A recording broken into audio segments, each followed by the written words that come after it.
Hi feeder flockers, great to see you. I'm so interested to hear that you're interested in my book. That's fantastic. Now apparently there's a few questions that you've got for me, so I'm really keen to answer those questions. So it's Vicky here. I've pulled out a few interesting questions from your list. The first one comes from Helen Wells, and she's asked, does research show whether feeding birds could lead to them becoming dependent? That's an incredibly important question. In fact, that's the most asked question about people who like to feed birds and people who oppose feeding birds. They all ask the same question. Wouldn't it be a terrible thing if the birds became dependent on the food we provide? You know, the great answer is that the research shows absolutely clearly that it just doesn't happen. At no place, apart from some very specific examples, is there any evidence that the birds that feed on the feeder food become dependent on that food.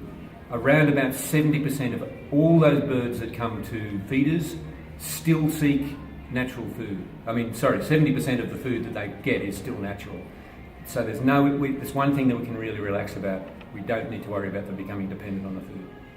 That's awesome. Thanks, Darryl. The next question is from Catherine Schweitzer. She asks, what is the most shocking or interesting discovery you found as you researched the book? Was there anything unexpected? Yeah, there was many unexpected things, but certainly the most shocking thing was the discovery of just how important and catastrophic some diseases have been to bird populations.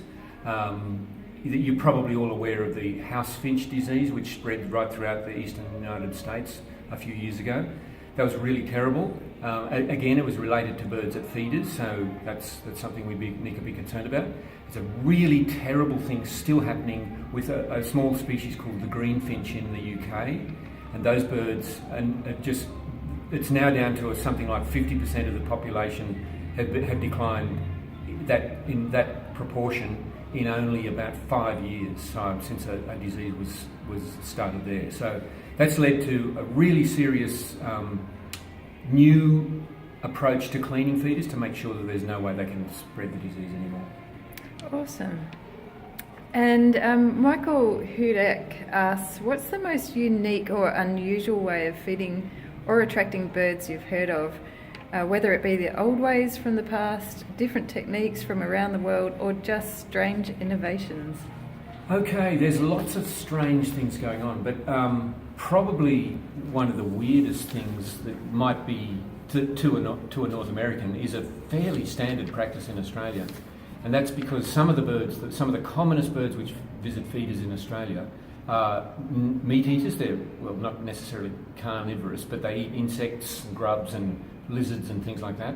So some people I know put out literally like raw legs of lamb, just a whole leg of lamb on their feeder, and that attracts all sorts of species, including, to my absolute astonishment, lorikeets.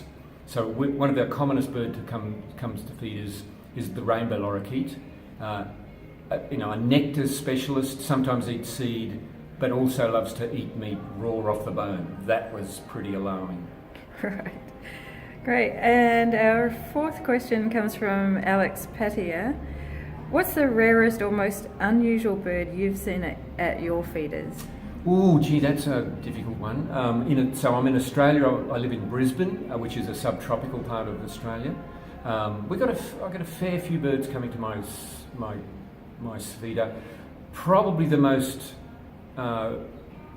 totally unexpected one was a very large cuckoo we have called the channel-bill cuckoo, which turned up there. So this is the largest cuckoo in the world. It's about turkey size. It's a gigantic cuckoo, and it's only ever seen it once, and it just came because I had put out some blueberries, because I like to mix up what I put on my feeder, but it was astonishing to see such a big bird sitting on my feeder. Okay, great. And the final question comes from Jessica Bowie. She asks, in which wild bird do you see yourself most? No. Okay. Oh dear. Well, I do have a bird that I think is just like me, and it's a crazy bird called the spangled drongo.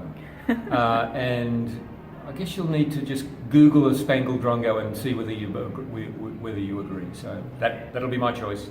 And I should mention that a drongo is also a term that we use in Australia to describe...